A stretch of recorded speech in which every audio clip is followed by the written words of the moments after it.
नमस्कार दोस्तों, स्वागत है आपका ऑनलाइन स्टडी आरएस में। आज हम जयशंकर प्रसाद व उनके जीवन परिचय, उनकी रचनाओं के बारे में जानेंगे। द्विवेद युग के बाद छायावाद युग का विकास हुआ था और रामचंद्र शुक्ल जी के अनुसार जो छायावाद की समय सीमा थी वो 1918 ईस्वी से 1936 ईस्वी तक मानी गई है। और छायावाद युग के जो प्रमुख कवि थे मुख्य रूप से 4 प्रमुख कवि थे। चारों कौन कौन से थे? जयशंकर प्रसाद, पंत जी, निराला जी और महादेवी वर्मा। तो आज हम जयशंकर प्रसाद जी के जीवन परिचय, उनकी रचनाओं के बारे में जानेंगे। छायावाद युग का प्रवर्तक और छायावाद युग के 4 स्तंभों में से एक थे। इनका जन्म 30 जनवरी 1889 ईस्वी में। जन्म स्थान वाराणसी जो उत्तर प्रदेश में है। ये सुंगनी साहू परिवार से संबंध रखते थे। ऐसा माना जाता है कि बचपन में ही उनके पिता थे जो देवी प्रसाद थे और उनके बड़े भाई का निधन हो गया था। और जब ये छोटे थे तभी उनका निधन हो गया था और उनकी शिक्षा दीक्षा घर पर ही हुई। इन्होंने हिंदी, अंग्रेजी, संस्कृत आदि का ज्ञान घर पर ही प्राप्त किया। तो नेक्स्ट है पिता। इनके पिता का नाम बाबू देवी प्रसाद जी है। माता मुन्नी देवी, पत्नी कमला देवी, पुत्र रतन शंकर प्रसाद। भक्ति शिव। जयशंकर प्रसाद जी शिव के भक्त थे। उपनाम। जयशंकर प्रसाद जी झारखंडी व कलाधर उपनाम से रचना करते थे। ब्रज भाषा में ये कलाधर उपनाम से रचना किया करते थे। गुरु। इनके गुरु का नाम मोहनी लाल था। भाषा इनकी कौन कौन सी थी? खड़ी बोली, हिंदी, ब्रज। इन भाषाओं में उन्होंने रचनाएं की थी। मृत्यु 14 जनवरी 1937 ईस्वी।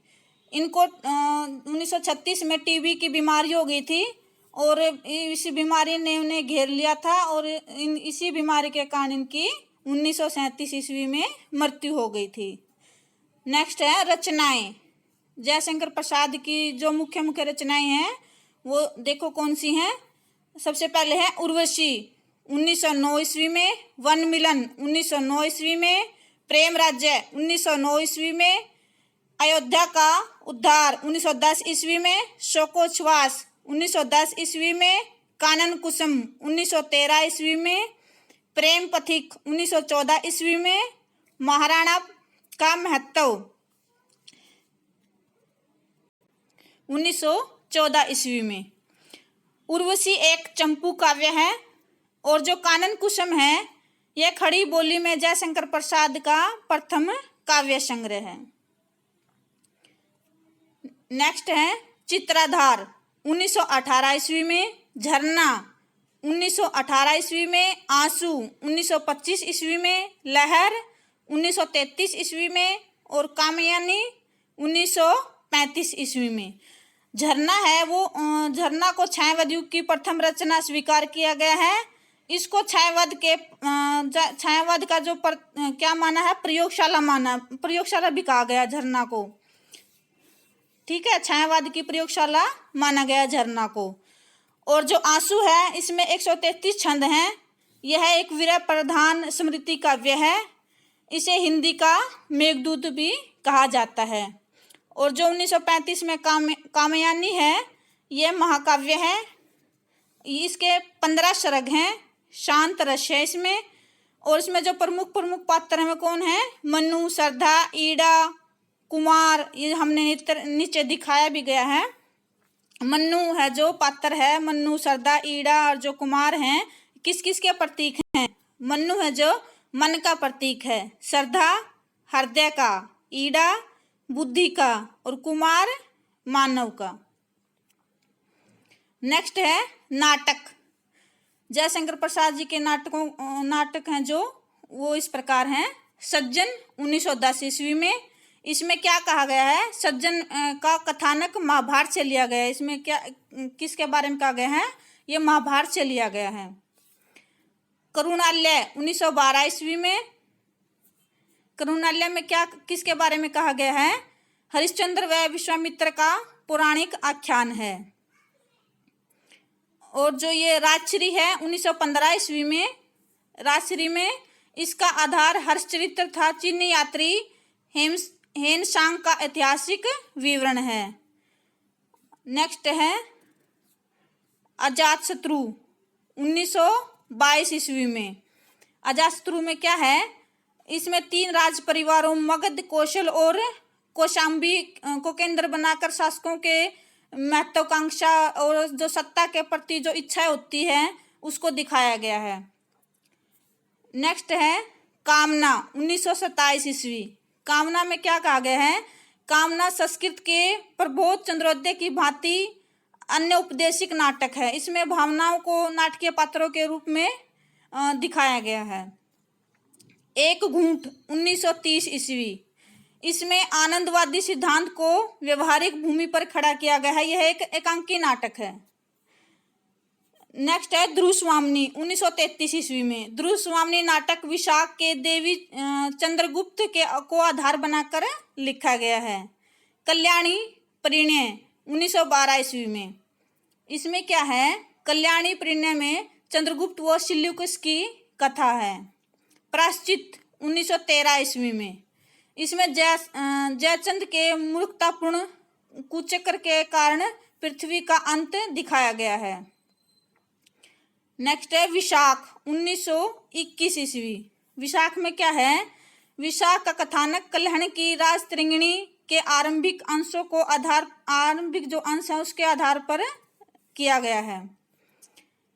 जनमेजय का नागयज्ञ 1926 ईस्वी। इसमें परीक्षित का प्रतापी पुत्र जनमेजय है जो पिता के का बदला लेने के लिए नागों का विध्वंस करता है। किसका विध्वंस करता है, नागों का। इसे याद भी हो जाता है नाग यज्ञ, यानी कि नागों का विध्वंस के बारे में इसका जिक्र किया गया है। इसमें कई बार 1-1 नंबर के क्वेश्चन में पूछ लिया जाता है। जो ये टेस्ट होते हैं एस्टेट जो होते हैं, ये DSSB के नेट का जो भी होते हैं टेस्ट होते हैं, इसमें पूछ लिया जाता है कि एक जैसे कविता का नाम दे दिया, जैसे जनमेजय का नागयज्ञ है, इसका सन पूछ लिया, किस सन में हुई थी, 1926 में। इसमें किसके बारे में कहा गया है, क्या कहा गया है, इस नाटक में क्या कहा गया है, तो इसमें याद रखना है कि इसमें नागों के विध्वंस के बारे में कहा गया है। स्कंदगुप्त 1928 ईस्वी में।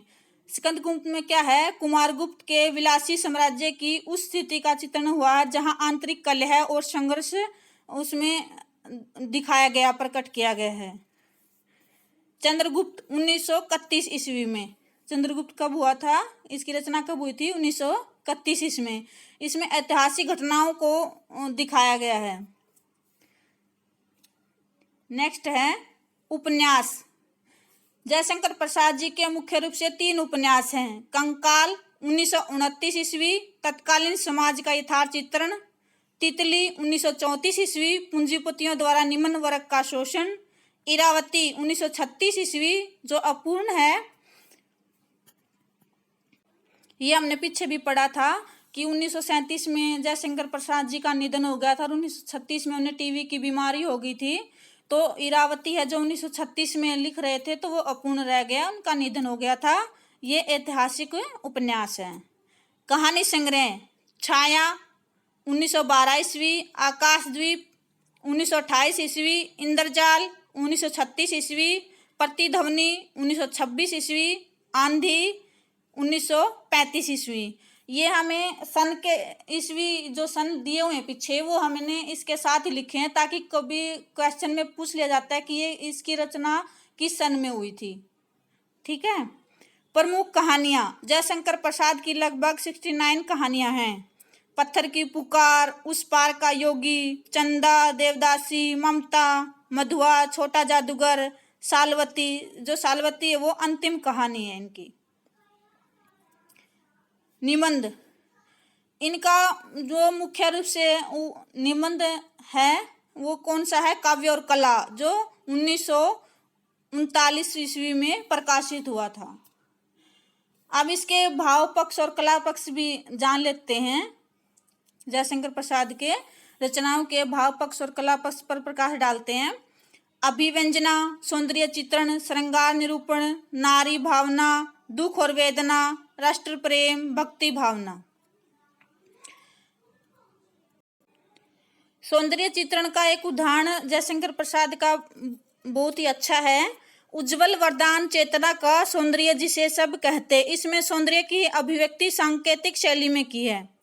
कौन सी शैली है? सांकेतिक।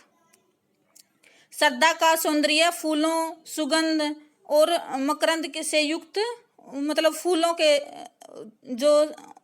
के पराग, सुगंध आदि के द्वारा किया गया है। नेक्स्ट है श्रृंगार निरूपण। श्रृंगार निरूपण में क्या है? इन्होंने वियोग श्रृंगार और संयोग श्रृंगार का भी वर्णन किया है। आंसू इसका मुख्य उदाहरण है। जो आंसू इनकी रचना है इसका मुख्य उदाहरण है। एक उदाहरण देखिए। रो रो कर सिसक कर कहता मैं करुण कहानी, तुम सुमन नोचते सुनते करते जानी अनजानी। इसमें वियोग व्यथा का मार्मिक वर्णन किया गया है। ठीक है। कहाँ से लिया गया? ये आंसू से लिया गया है। आंसू जो उनकी रचना है उसमें वियोग श्रृंगार का जो वर्णन किया गया है उसका ये उदाहरण था। कई बार ये जैसे ये मैंने 2 लाइनें बोली हैं, ये भी दे दी जाती है और पूछ लिया जाता है कि कौन सी रचना से है। तो ये कौन सी रचना से लिया गया? जयशंकर प्रसाद की कौन सी रचना से ली गई हैं 2 लाइनें? ये आंसू रचना से ली गई। कौन सी रचना है? आंसू से। आगे है नारी भावना। नारी के प्रति कैसी भावना थी छायावाद युग में? जो हमारा जो रीतिकाल था, रीतिकाल में नारी के जो कामयुक्त जो भावना थी वो थी, मतलब जो नारी के प्रति जो दृष्टिकोण था विलासीपूर्ण था। और छायावाद युग में क्या था? प्रेरणा का स्रोत था। उसमें नारी को क्या माना गया है? दया, अक्षमा, करुणा, प्रेम और श्रद्धा का पात्र माना गया है। एक उदाहरण देखिए जयशंकर प्रसाद का। नारी के बारे में क्या कहते हैं वो? नारी तुम केवल श्रद्धा हो, विश्वास रजत नग पग तल में, पीयूष स्रोत सी बहा करो जीवन के सुंदर समतल में। इसमें नारी को एक श्रद्धा का पात्र माना है। दुख और वेदना। दुख और वेदना में उन्होंने क्या कहा गया है? दुख और वेदना में आंसू की रचना का उदाहरण देखिए। जो घनीभूत पीड़ा थी मस्तक में स्मृति सी छाई, दुर्दिन के आंसू बनकर वह आज बरसने आई। इसमें पीड़ा को ही काव्य के रूप में व्यक्त किया है। नेक्स्ट है राष्ट्र प्रेम। राष्ट्र प्रेम में क्या है? राष्ट्र के प्रति अपना प्रेम व्यक्त किया है कवियों ने। एक उदाहरण देखिए। अरुण यह मधुमय देश हमारा, जहां पहुंच अनजान एक क्षितिज को मिला एक सहारा। और भक्ति भावना तो हमें पता है, ये शिव के भक्त थे। नेक्स्ट है कला पक्ष। जयशंकर प्रसाद ने जो भाषा थी वो कौन सी थी? हिंदी, ब्रज और खड़ी बोली। ब्रज भाषा में किस उपनाम से रचना करते थे? कलाधर। काव्य रूप। काव्य रूप कैसा था उनका? गीति काव्य और प्रबंध काव्य। जैसे कामयानी है, ये क्या है? महाकाव्य हैं, प्रबंध काव्य हैं। रस, श्रृंगार रस, शांत रस। कामयानी में कौन सा रस है? शांत रस है। शैली, भावात्मक शैली, व्यंग्यात्मक शैली, सांकेतिक शैली। हमने अभी पढ़ा था ना, सांकेतिक शैली के द्वारा सौंदर्य चित्रण किया है प्रकृति का। तो उन्होंने और भावात्मक शैली जैसे संयोग श्रृंगार, वियोग श्रृंगार का वर्णन करते हैं तो उसमें भावात्मक शैली भी आ जाती है। अलंकार। अलंकार में उन्होंने अनुप्रास, रूपक, उपमा, मानवीकरण। जब हम प्रकृति का वर्णन करते हैं, प्रकृति को मानवीय रूप देकर ही उसका वर्णन करते हैं, तो प्रकृति का मानवीकरण करके ही उसकी सुंदरता को व्यक्त करते हैं। तो आपको अच्छे से समझ में आ गया होगा। एक बार फिर रिवाइज कर लेते हैं। जयशंकर प्रसाद जी का जन्म कब हुआ था? 30 जनवरी 1889 ईस्वी में। ये सुंगनी साहू परिवार से, उत्तर प्रदेश से, वाराणसी से थे। बाबू देवी प्रसाद इनके पिता का नाम था। मुन्नी देवी माता थी और पत्नी कमला देवी। पुत्र जयशंकर प्रसाद शिव के भक्त थे। झारखंडी और कलाधर ब्रज भाषा में जो उपनाम था उनके, कौन सा था, कलाधर था। झारखंडी और कलाधर नाम से, उपनाम से ये रचना करते थे। 1 नंबर के क्वेश्चन में पूछ लिया जाता है कि जो जयशंकर प्रसाद जी थे वो किस उपनाम से रचना करते थे, झारखंडी और कलाधर। और अगर ये पूछ लिया जाए कि ब्रज भाषा में किस उपनाम से करते थे, तो कलाधर। कई बार ये भी पूछ लिया जाता है कि कलाधर उपनाम से कौन कवि रचना करते थे, तो कौन करते थे, जयशंकर प्रसाद जी। इनके गुरु मोहनी लाल थे। और भाषा खड़ी बोली हिंदी। बरस थी मृत्यु 1937 ईस्वी में। किस बीमारी से हुई थी इनकी, टीबी की बीमारी से। रचनाएं कौन कौन सी हैं, उर्वशी, वन मिलन, प्रेम राज्य, अयोध्या का उद्धार, शोकोच्छ्वास, कानून कुसुम, प्रेम पथिक, महाराणा का महत्व, चित्राधार, झरना, आंसू, लहर, कामयानी। और जो इसमें पात्र थे, मनु, श्रद्धा, ईड़ा, कुमार। मनु किसका था, मन का। हमें ये ऐसे भी याद हो जाता है कि जैसे मनु मैं मन, ठीक है, मैं आ गया इन दोनों में, मनु मन। श्रद्धा हृदय, ऐसे कहते हैं ना, जितनी हृदय में श्रद्धा उतना दान कर दो। तो श्रद्धा किसका प्रतीक थी, हृदय का। ईड़ा बुद्धि की। और कुमार मानव, मानव कुमार, ऐसे ट्रिक से याद कर लो, मानव कुमार। नाटक है सज्जन, कल्याणी, प्रणय, करुणालय, प्राश्चित, राजश्री, विशाख, अजातशत्रु, जन्मेजय का नागयज्ञ, कामना, सकंदगुप्त, एक घूंट, चंद्रगुप्त और ध्रुवस्वामिनी। उपन्यास कंकाल, तत्कालीन समाज का यथार्थ चित्रण, तितली 1934 ईस्वी में, इरावती 1936 में जो अपूर्ण है। ये कैसा ऐसे पूछ लिया जाता है कि कैसा उपन्यास है, ऐतिहासिक उपन्यास है। कहानी संग्रह छाया, आकाशद्वीप, इंद्रजाल, प्रतिध्वनि, आंधी। कहानियाँ जो उनकी प्रमुख कहानियाँ हैं, पत्थर की पुकार, उस पार का योगी, चंदा, देवदासी, ममता, मधुआ, छोटा जादूगर, शालवती, जो उनकी अंतिम कहानी थी। निबंध काव्य और कला, इनका निबंध एक ही है, एक ही प्रकाश में आया है, काव्य और कला। और कब हुआ इनका प्रकाशन, कब हुआ था, 1939 ईस्वी में। भाव पक्ष और कला पक्ष। भाव पक्ष में क्या है, अभिव्यंजना, सौंदर्य चित्रण, श्रृंगार, निरूपण, नारी भावना, दुख और वेदना, राष्ट्र प्रेम, भक्ति भावना। और कला पक्ष में ये हिंदी, ब्रज भाषा, गति काव्य, श्रृंगार रस, भावात्मक शैली, अनुप्रास, अलंकार, मानवीकरण। ठीक है, आशा करते हैं आज का ये वीडियो आपको अच्छा लगा होगा। अच्छा लगा हो तो लाइक करें, शेयर करें, सब्सक्राइब करें। धन्यवाद।